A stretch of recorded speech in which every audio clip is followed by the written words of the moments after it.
दोस्तों, जनमंच हरियाणा पर एक बार फिर से आपका स्वागत है।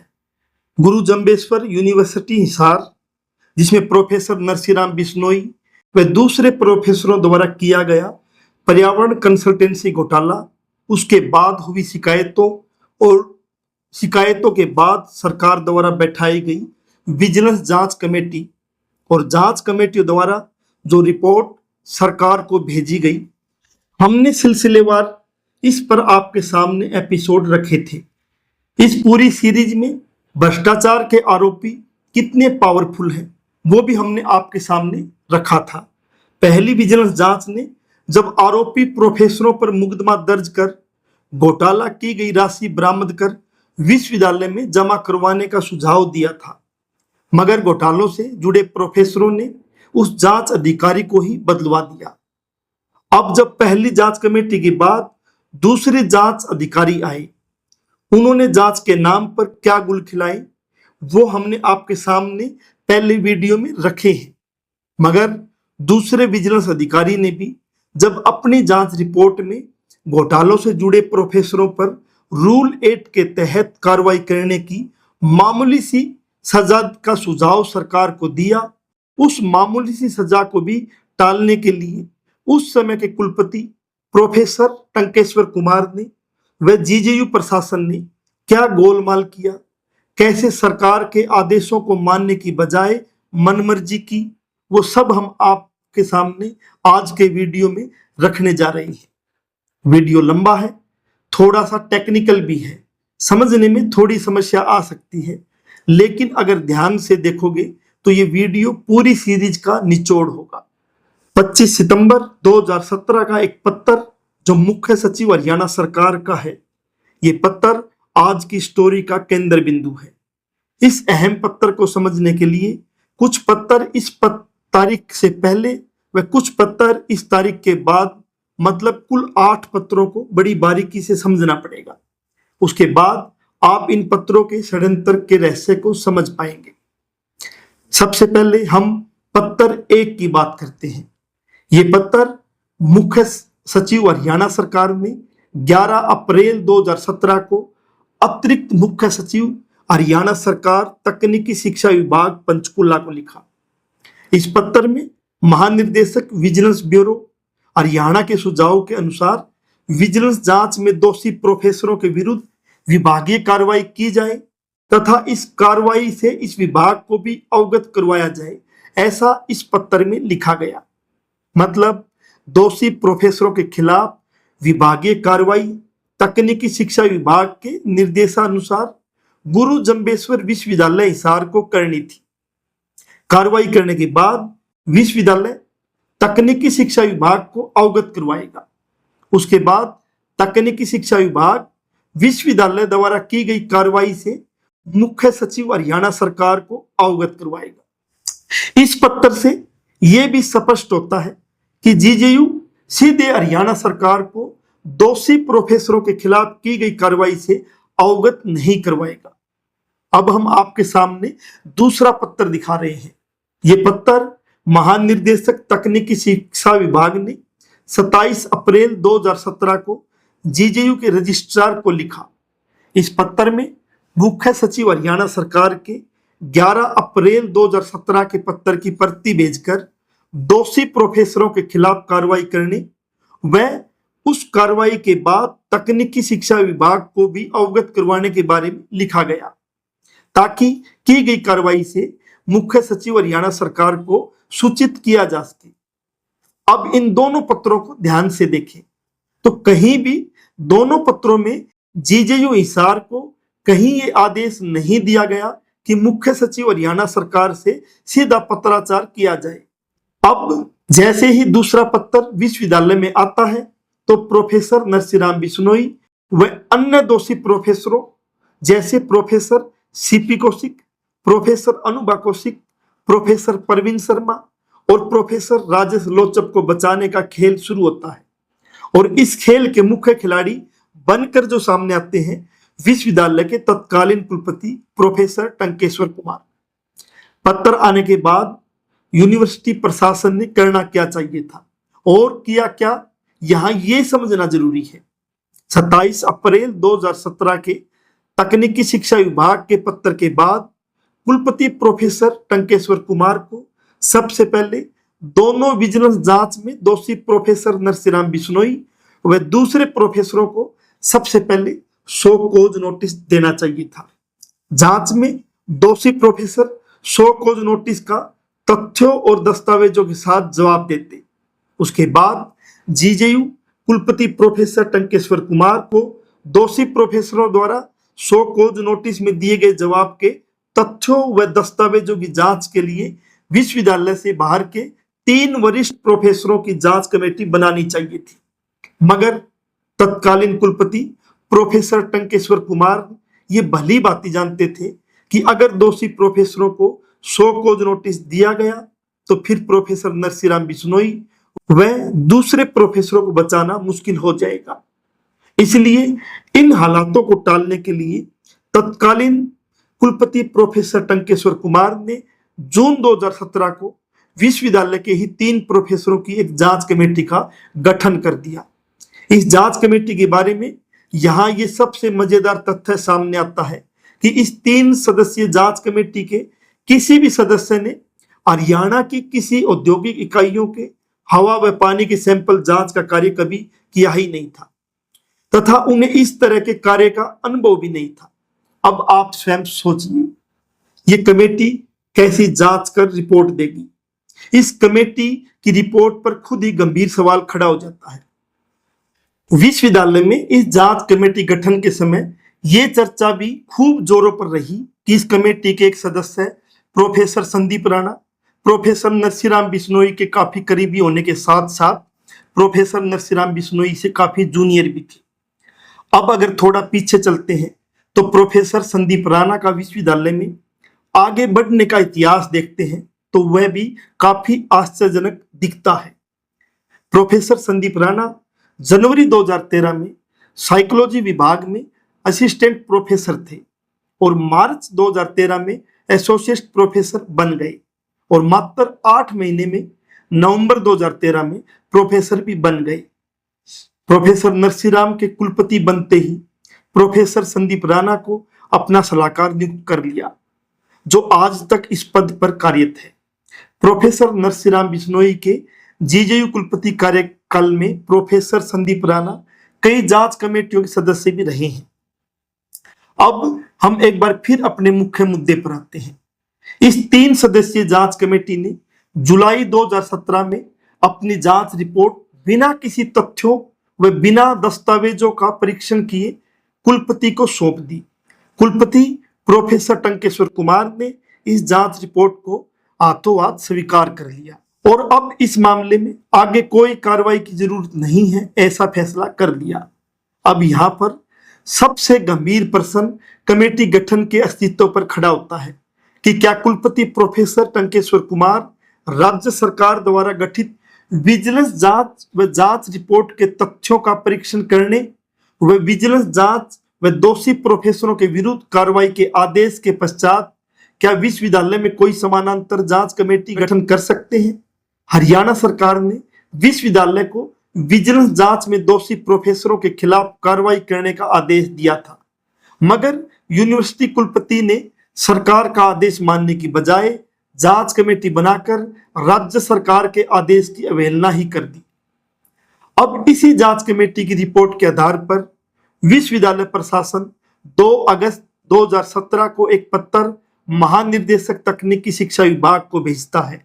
साथ ही इसकी एक कॉपी मुख्य सचिव हरियाणा सरकार को भी भेज देता है, जबकि यूनिवर्सिटी मुख्य सचिव को इस तरीके से पत्र नहीं भेज सकती थी और नहीं उसको ऐसा कोई आदेश था, मगर उसके बाद भी ये सब किया गया।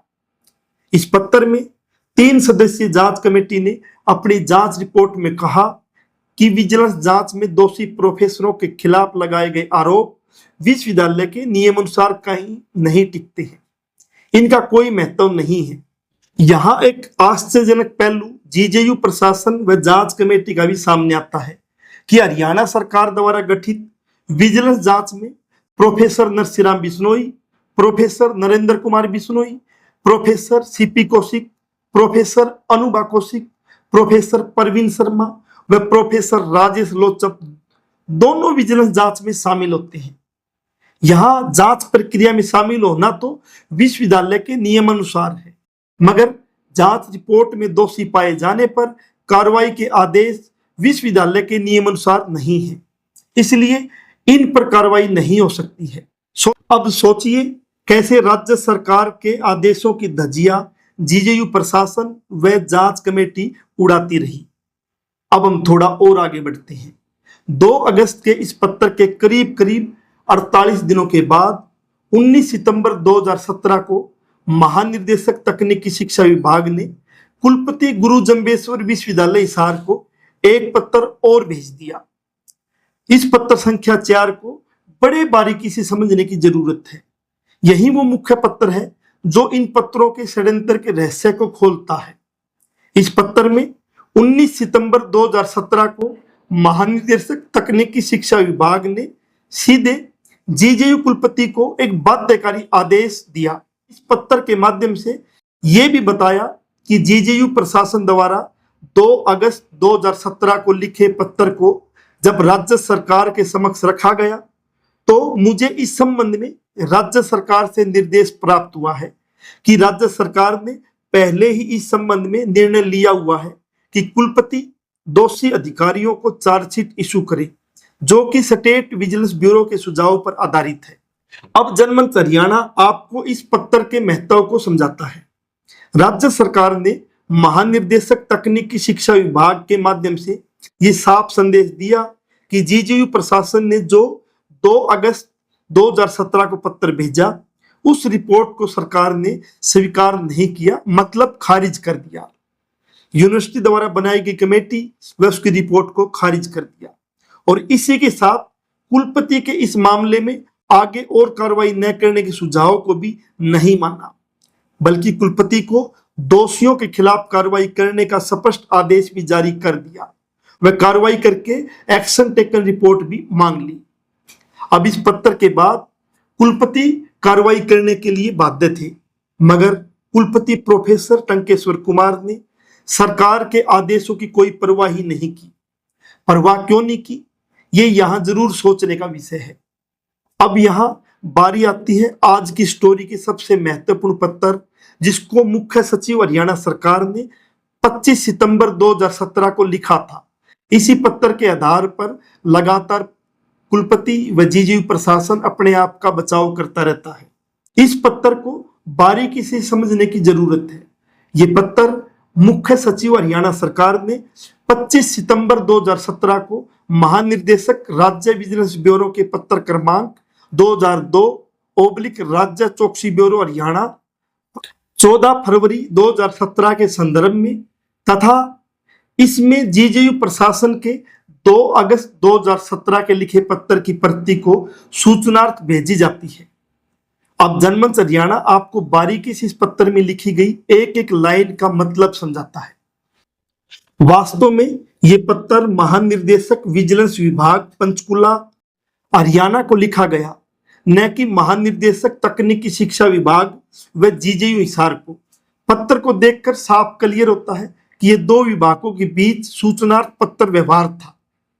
मुख्य सचिव हरियाणा सरकार ने इस पत्र में महानिदेशक तकनीकी शिक्षा विभाग व जीजेयू हिसार को दोषी प्रोफेसरों को चार्जशीट इशू न करने व केस को बंद करने जैसा कोई आदेश नहीं दिया था।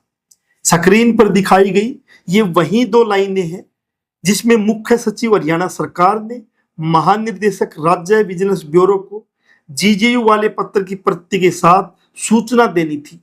अब स्क्रीन पर शेष 2 पंक्तियों का मतलब समझते हैं। इन 2 पंक्तियों में मुख्य सचिव हरियाणा सरकार महानिदेशक राज्य विजिलेंस ब्यूरो को ये बताना चाह रहे हैं कि जीजेयू के 2 अगस्त 2017 के लिखे पत्र को वो 19 सितंबर 2017 के लिखे पत्र के माध्यम से पहले ही खारिज कर चुके थे। महानिदेशक तकनीकी शिक्षा विभाग के माध्यम से जीजेयू कुलपति को विजिलेंस जांच में दोषी प्रोफेसर को चार्जशीट इशू करने के स्पष्ट आदेश दिए गए थे। इस मामले में कार्रवाई भी इन दोनों विभागों को करनी थी, न कि मुख्य सचिव हरियाणा सरकार को। इसलिए ये लाइनें लिखी गई। इन्हीं दो लाइनों का जीजेयू प्रशासन ने गलत अर्थ निकालकर दोषी प्रोफेसरों को बचाने का कार्य किया। अब हम पत्र संख्या 6 को देखते हैं। ये पत्र जीजेयू प्रशासन ने 23 अक्टूबर 2017 को महानिर्देशक तकनीकी शिक्षा विभाग को उनके 19 सितंबर 2017 के जीजेयू प्रशासन को लिखे पत्र के संदर्भ में लिखा था। इस पत्र को बारीकी से अध्ययन करने पर, दस्तावेजों की कड़ियों को जोड़ने पर और जुड़ी हुई कड़ियों को समझने पर जीजेयू कुलपति की यह मंशा तो धीरे धीरे साफ तौर पर समझ में आने लगी कि जीजेयू कुलपति राज्य सरकार के 19 सितंबर 2017 को लिखे पत्र के कड़े व बाध्यकारी आदेश की तपीस को महसूस कर रहे थे और उस तपीस को समय गुजार कर ठंडा करना चाह रहे थे। वह हालात और समय का अनुकूल होने का इंतजार कर रहे थे। इसलिए 19 सितंबर 2017 के कड़े व बाध्यकारी आदेश के बावजूद जीजेयू कुलपति प्रोफेसर टंकेश्वर कुमार ने दोषी प्रोफेसरों के खिलाफ चार्जशीट इशू नहीं की थी। इसलिए राज्य सरकार के द्वारा खारिज यूनिवर्सिटी के 2 अगस्त 2017 के पत्र का हवाला देकर बड़ी चतुराई से उसके साथ 25 सितंबर 2017 को लिखे मुख्य सचिव हरियाणा सरकार के सूचनार्थ पत्र की कॉपी को साथ लगाकर एक पत्र 23 अक्टूबर 2017 को महानिर्देशक तकनीकी शिक्षा विभाग को 19 सितंबर 2017 के पत्र के संदर्भ में लिख दिया। कुलपति महोदय ने आदेश को न मानो की नीति अपनाकर कुछ और समय निकाल दिया। अब इस 23 अक्टूबर के पत्र के करीब करीब 1 महीने बाद महानिर्देशक तकनीकी शिक्षा विभाग ने 30 नवंबर 2017 को एक पत्र जीजेयू प्रशासन को दोबारा भेजकर राज्य सरकार के 19 सितंबर 2017 के भेजे पत्र पर एक बार फिर दोबारा से मोहर लगाकर दोषियों के खिलाफ कार्रवाई करने को कहा। अब यहां पर तकनीकी शिक्षा विभाग लगातार पत्र भेजकर कार्रवाई करने की बात कह रहा है। अब हम 30 नवंबर 2017 के पत्र को बारीकी से देखें तो इस पत्र को महानिर्देशक तकनीकी शिक्षा विभाग ने जीजेयू प्रशासन को लिखा। इस पत्र में जीजेयू प्रशासन के 23 अक्टूबर को लिखे गए पत्र को खारिज करते हुए जीजेयू प्रशासन को इस बारे में सूचित किया राज्य सरकार द्वारा पहले से ही निर्णय लिया हुआ है कि दोषी प्रोफेसरों के खिलाफ रूल 8 के तहत कार्रवाई की जाए। यहाँ इस पत्र के माध्यम से राज्य सरकार ने मुख्य सचिव हरियाणा सरकार के दिनांक 25 सितंबर 2017 के सूचनार्थ पत्र की स्थिति को भी स्पष्ट कर दिया कि वो पत्र सिर्फ 2 विभागों के बीच पत्राचार था, न कि कोई आदेश। क्योंकि 25 सितंबर के पत्र को आधार बनाकर जीजेयू प्रशासन जो लगातार भ्रम फैला रहा था, इस पत्र ने जीजेयू प्रशासन के फैलाए झूठ का भी पर्दाफाश कर दिया। क्योंकि प्रोफेसर नरसिंह बिश्नोई ने इस पत्र को किसी भी जांच कमेटी या जांच को जो इनके द्वारा पर्यावरण कंसल्टेंसी में किए गए भ्रष्टाचार के खिलाफ गठित होती थी, उसमें अपने बचाव के लिए 25 सितंबर वाले पत्र का भरपूर इस्तेमाल कर जांच को गुमराह करते रहे। वह अब तक भी कर रहे हैं। मुख्य सचिव के इस 30 नवंबर 2017 के पत्र के आने के बाद जीजेयू प्रशासन चिंता में पड़ गया कि प्रोफेसर नरसिंह बिश्नोई सहित अन्य दोषी प्रोफेसरों जैसे professor CP Kaushik, professor Anubha Kaushik, professor Parveen Sharma व प्रोफेसर राजेश लोचप को कैसे बचाया जाए। जीजेयू कुलपति प्रोफेसर टंकेश्वर कुमार ने हिम्मत नहीं हारी। वो अपनी टरकाते चलो और दोषियों को बचाते चलो, सरकारी आदेश की धज्जियां उड़ाते चलो की नीति का पालन करते रहे। मगर महानिर्देशक तकनीकी शिक्षा विभाग बार बार जीजेयू प्रशासन के 2 अगस्त 2017 व 23 अक्टूबर 2017 के पत्र को न मानकर बार बार ये आदेश दे रहे थे कि विजिलेंस जांच में दोषी प्रोफेसरों के खिलाफ कार्रवाई करें। अब जब कोई रास्ता नहीं बचा तो जीजेयू कुलपति ने खुद ही इस मुद्दे को खत्म करने का निर्णय ले लिया कि न रहेगा बांस और न बजेगी बांसुरी, और इस पूरे मामले को विश्वविद्यालय की कार्यकारी परिषद में रखने का आदेश दे दिया। क्योंकि विश्वविद्यालय कार्यकारी परिषद के अध्यक्ष खुद कुलपति होते हैं। अब यहाँ एक गंभीर सवाल तत्कालीन कुलपति प्रोफेसर टंकेश्वर कुमार की कार्यप्रणाली तथा जेजेयू की साख पर भी उठता है कि आखिर कुलपति प्रोफेसर टंकेश्वर कुमार दोनों विजिलेंस जांच में दोषी प्रोफेसर नरसिंहराम बिश्नोई व अन्य प्रोफेसरों को राज्य सरकार के बार बार आदेश के बावजूद चार्जशीट इशू क्यों नहीं कर रहे थे और इन सब को बचाना क्यों चाह रहे थे। उनकी ऐसी क्या मजबूरी थी? क्या वास्तव में प्रोफेसर नरसिंहराम बिश्नोई का कुलपति टंकेश्वर कुमार पर इतना दबाव था या कोई और मिलीभगत थी? इन सब सवालों का जवाब तो स्वयं प्रोफेसर टंकेश्वर कुमार ही दे सकते हैं। ऐसा नहीं था कि बचाव की तैयारी सिर्फ राज्य सरकार के पत्रों के उल्टे सीधे जवाब देकर ही हो रही थी और ऐसा भी नहीं लगता था कि प्रोफेसर नरसिंहराम बिश्नोई इस पूरे प्रकरण पर पैनी नजर न रख रहे हो। उन्हें अच्छी तरह मालूम था कि अंत में ये चार्जशीट वाला मामला विश्वविद्यालय की कार्यकारी परिषद में आएगा, इसलिए उन्होंने पहले ही खुद को कुलपति प्रोफेसर टंकेश्वर कुमार से विश्वविद्यालय की कार्यकारी परिषद का सदस्य नियुक्त करवा लिया था। अब यहाँ एक और गंभीर प्रश्न खड़ा होता है कि दोनों विजिलेंस जांच में दोषी प्रोफेसर नरसिंहराम बिश्नोई को विश्वविद्यालय की कार्यकारी परिषद का सदस्य क्यों नियुक्त किया गया। जेजेयू कुलपति प्रोफेसर टंकेश्वर कुमार के इस कार्य ने इस कहावत को ही एक बार फिर से साबित कर दिया कि बिल्ली को ही दूध की रखवाली पर बैठा दिया गया। जैसे ही जेजेयू प्रशासन को लगा कि हालात और समय दोनों उपयुक्त है, तो 21 मार्च 2018 को 80वीं कार्यकारी परिषद की बैठक में सप्लीमेंट्री एजेंडे के आइटम नंबर 14 के तहत इस मामले को कार्यकारी परिषद में रखा गया। यहां सबसे बड़ा प्रश्न यह है कि इसी 80वीं कार्यकारी परिषद की बैठक में इस मामले को क्यों रखा गया। क्या इस 80वीं मीटिंग से पहले कार्यकारी परिषद की मीटिंग नहीं हुई होगी? उनमें यह एजेंडा क्यों नहीं रखा गया? क्या प्रोफेसर नरसिंहराम बिश्नोई का विश्वविद्यालय कार्यकारी परिषद के सदस्य के रूप में 2 साल का कार्यकाल समाप्त होने वाला था? क्या ये उनकी कार्यकारी परिषद की अंतिम बैठक थी? क्या वे इस मामले को अपनी मौजूदगी में खत्म करना चाहते थे? अब हम आपको जेजेयू प्रशासन की चतुराई और तथ्यों को छिपाकर बनाए गए कार्यकारी परिषद के एजेंडे को समझाते हैं। इस एजेंडे में जेजेयू प्रशासन के 2 अगस्त 2017 को महानिदेशक तकनीकी शिक्षा विभाग पंचकुला को लिखे गए पत्र, जिसकी एक कॉपी मुख्य सचिव हरियाणा सरकार को भेजी थी, को इस प्रकार दर्शाया गया कि जैसे मानो मुख्य सचिव हरियाणा सरकार ने जेजेयू प्रशासन द्वारा बनाई गई कमेटी की रिपोर्ट को स्वीकार कर लिया था।